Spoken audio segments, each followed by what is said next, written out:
जाति न पूछो साधु की, पूछ लीजिए ज्ञान। ये बात संत कबीरदास जी सदियों पहले कह गए हैं। लेकिन चाहे आम जिंदगी हो, राजनीति हो और फिर या कोई एग्जाम, हर जगह जाति का बोलबाला है। और अब तो केंद्र सरकार भी जातिगत जनगणना करवाने जा रही है। यानी कहा जाता है ना कि ये जाति है कि जाति नहीं। खास तौर पर सिविल सर्विसेज एग्जाम के इंटरव्यू में जाति का मसला गाहे बगाहे उछलता ही रहता है। आरोप लगते हैं कि इंटरव्यू बोर्ड के मेंबर्स उम्मीदवारों की जाति पूछकर अंक देते हैं, भेदभाव करते हैं और भाई भतीजावाद को बढ़ावा देते हैं, जिससे काबिल नौजवानों का नुकसान होता है। लिहाजा समय समय पर यह मांग उठती रही है कि इंटरव्यू में जाति पूछने का नियम बदला जाए। द सूत्र भी ये मुद्दा प्रमुखता से उठाता आया है ताकि इंटरव्यू में जाति के नाम पर भेदभाव बंद हो सके। और इसके बाद आयोग ने ये सुझाव मान लिया है और इंटरव्यू में मध्य प्रदेश में जो इंटरव्यू होंगे एमपीपीएससी के, उसमें उम्मीदवारों से जाति नहीं पूछी जाएगी। जाति पूछने का नियम बदल दिया गया है। और सबसे बड़ी बात यह है कि आयोग ने नया फॉर्म भी जारी कर दिया है, जिसमें बिना मिडिल नेम और सरनेम के, यानी आपको अपना सरनेम नहीं लिखना है, सिर्फ नाम लिखने का एक कॉलम दिया गया है। यानी अब एमपीपीएससी के इंटरव्यू में जाति ना पूछेंगे उम्मीदवार की, बस पूछेंगे नाम। पूरा मामला जानने के लिए देखिए इंदौर से हमारे विशेष संवाददाता संजय गुप्ता की ये खास और इंपैक्टफुल रिपोर्ट।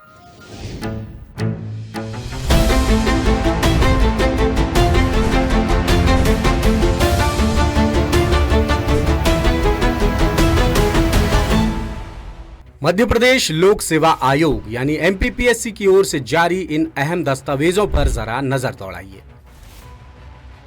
इनमें एक है राज्य सेवा परीक्षा के इंटरव्यू में मांगी जाने वाली जानकारी से जुड़ा ताजा नोटिफिकेशन और दूसरा है इंटरव्यू का नया फॉर्म। इन दस्तावेजों के मुताबिक एमपीपीएससी की परीक्षाओं के फाइनल इंटरव्यू में अब उम्मीदवारों की जाति नहीं पूछी जाएगी। उम्मीदवारों को फॉर्म पर सिर्फ अपना नाम लिखना होगा। आयोग ने नया फॉर्म भी जारी कर दिया है, जिसमें बिना मध्य नाम और उपनाम के सिर्फ नाम लिखने का कॉलम जोड़ा गया है। ये बदलाव हजारों उम्मीदवारों के भविष्य के लिहाज से बेहद अहम माना जा रहा है, क्योंकि इंटरव्यू बोर्ड पर आरोप लगते रहे हैं कि वो फाइनल इंटरव्यू में जाति के आधार पर भेदभाव करते हैं, जिससे भाई भतीजावाद को बढ़ावा मिलता है और योग्य उम्मीदवार पीछे रह जाते हैं। उम्मीदवार लगातार मांग कर रहे थे कि एमपीपीएससी के इंटरव्यू में जाति पूछने का नियम हर हाल में बदलना चाहिए ताकि भेदभाव बंद हो सके। दासूत्र ने 19 जनवरी को प्रमुखता से ये मुद्दा उठाया था और आयोग के आला अधिकारियों से चर्चा भी की थी, जिसके अच्छे नतीजे सामने आए और आखिरकार 20 जून को आयोग ने नोटिफिकेशन समेत नए फॉर्म का फॉर्मेट भी जारी कर दिया, जिसमें बताया गया कि फॉर्म में अब उम्मीदवारों से जाति नहीं पूछी जाएगी, बस नाम पूछा जाएगा। अब सवाल उठता है कि आखिर जाति का मामला इतना क्यों गरमा रहा था। तो इसका जवाब जानने के लिए दासूत्र ने जनवरी 2025 में जारी राज्य सेवा परीक्षा 2022 के फाइनल रिजल्ट की गहराई से पड़ताल की, जिसमें कई चौंकाने वाली बातें सामने आई।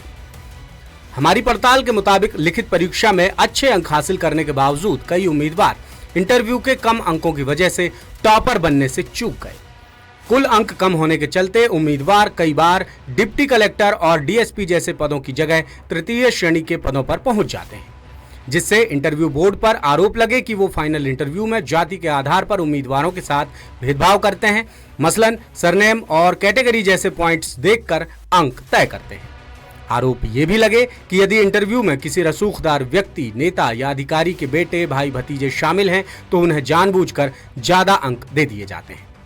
दासूत्र ने अपनी खास खबर में यह भी बताया था कि राज्य सेवा परीक्षा 2022 के फाइनल रिजल्ट में देवास की दीपिका पाटीदार ने टॉप किया था, लेकिन इंटरव्यू के कम अंकों की वजह से कई उम्मीदवारों को डिप्टी कलेक्टर के बजाय नायब तहसीलदार का पद मिला था। हमने करीब 400 उम्मीदवारों के अंकों का गंभीरता से एनालिसिस किया था, जिसमें पता चला कि मेंस परीक्षा के अंकों के हिसाब से टॉपर दीपिका नहीं बल्कि विवेक पटेल होते हैं, जिन्हें सबसे ज्यादा अंक मिले थे।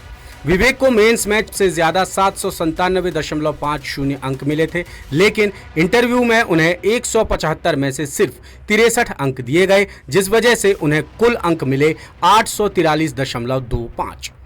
फाइनल रिजल्ट में विवेक डिप्टी कलेक्टर की दौड़ में वेटिंग में रहे और फाइनली उन्हें स्कूल शिक्षा विभाग में सहायक संचालक का पद मिला, जबकि टॉपर दीपिका पाटीदार को मेंस में कुल 756.75 अंक मिले थे, लेकिन इंटरव्यू में उन्हें 175 में से 146 अंक मिले, जिससे उनके कुल अंक 902.75 हो गए और वो एग्जाम में टॉप कर गई। हमारी पड़ताल के मुताबिक फाइनल इंटरव्यू में सिर्फ विवेक के साथ ही ऐसा नहीं हुआ था, बल्कि राम को मेंस में 768.25 अंक मिले थे, लेकिन इंटरव्यू में उन्हें 75 अंक ही मिल पाए थे और वो कुल 843.25 अंक के साथ डिप्टी कलेक्टर बनने की जगह स्कूल शिक्षा विभाग के संचालक पद पर पहुंच पाए।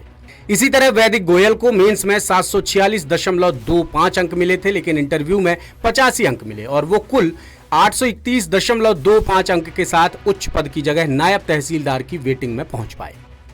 वहीं मेंस एग्जाम में 769 अंक पाने वाली नेहा अग्रवाल को इंटरव्यू में 100 अंक मिले और वो 869 अंकों के साथ डीएसपी बनी, जबकि वो डिप्टी कलेक्टर बन सकती थी। और ये चंद उदाहरण हैं, जबकि 2022 के फाइनल रिजल्ट की पूरी लिस्ट ही ऐसे उम्मीदवारों से भरी पड़ी है। हमारी पड़ताल में यह भी पता चला कि इंटरव्यू में कुल 175 में से न्यूनतम 42 और अधिकतम 155 अंक मिले हैं। इंटरव्यू में जिन उम्मीदवारों को 130 में से 155 के बीच अंक मिले हैं, वो फाइनल सिलेक्शन में एकदम से जंप कर ऊपर पहुंच गए, जबकि मेंस में ज्यादा अंक हासिल करने के बावजूद जिन्हें इंटरव्यू में 100 से कम अंक मिले हैं, वो मनचाहा पद हासिल नहीं कर पाए। इसके इतर आपको दिसंबर की कड़कड़ाती ठंड में आयोग के इंदौर दफ्तर के बाहर सैकड़ों उम्मीदवारों का महाआंदोलन तो याद ही होगा। जिन मांगों को लेकर यह महाआंदोलन किया गया था, उनमें पद बढ़ाने और मुख्य परीक्षा की कॉपियां दिखाने समेत इंटरव्यू में जाति का नियम बदलने की मांग भी शामिल थी और द सूत्र ने भी यही मुद्दा प्रमुखता से उठाकर आयोग पर नियम बदलने का दबाव बनाया था, जिसके बाद आखिरकार आयोग ने नए नियम जारी कर दिए। अब सवाल यह है कि नया बदलाव लागू कब से होगा। द सूत्र से खास बातचीत में आयोग के अधिकारियों ने बताया कि नया बदलाव जुलाई के पहले हफ्ते में प्रस्तावित राज्य सेवा परीक्षा 2023 के फाइनल इंटरव्यू से लागू होगा, जिससे पहले आयोग ने इंटरव्यू बोर्ड पर लगने वाले आरोपों को विराम देने के लिए इंटरव्यू का फॉर्म बदल दिया है।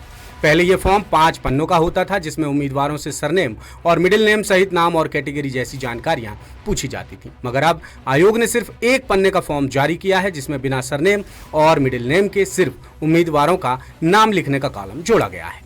अब इंटरव्यू बोर्ड के मेंबर्स के बारे में बात करते हैं कि बोर्ड के कितने मेंबर्स होते हैं, कौन होते हैं, उन्हें कौन नियुक्त करता है और मेंबर्स की संख्या कितनी होती है। तो इंटरव्यू बोर्ड के सदस्यों को चुनने का काम आयोग ही करता है। हर इंटरव्यू बोर्ड में कुल 4 सदस्य होते हैं, जिनमें एक सदस्य MPPSC का मेंबर होता है, जबकि बाकी 3 मेंबर्स सब्जेक्ट एक्सपर्ट होते हैं। फिलहाल आयोग में चेयरमैन सहित कुल 4 सदस्य हैं, जबकि 1 पद खाली है।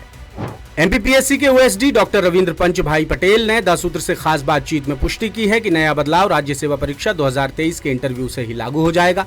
फाइनल इंटरव्यू तय समय पर 7 जुलाई से ही होगा। नया फॉर्म पहले से छोटा और सरल बनाया गया है ताकि पारदर्शिता बनी रहे और इंटरव्यू बोर्ड पर कोई आरोप ना लग सके। लेटेस्ट, इन्वेस्टिगेटिव और इन डेप्थ खबरें देखने के लिए ज्वाइन कीजिए द सूत्र का व्हाट्सएप चैनल, सब्सक्राइब कीजिए यूट्यूब चैनल, लाइक कीजिए फेसबुक पेज और पढ़ते रहिए वेबसाइट www.daसूत्र.com।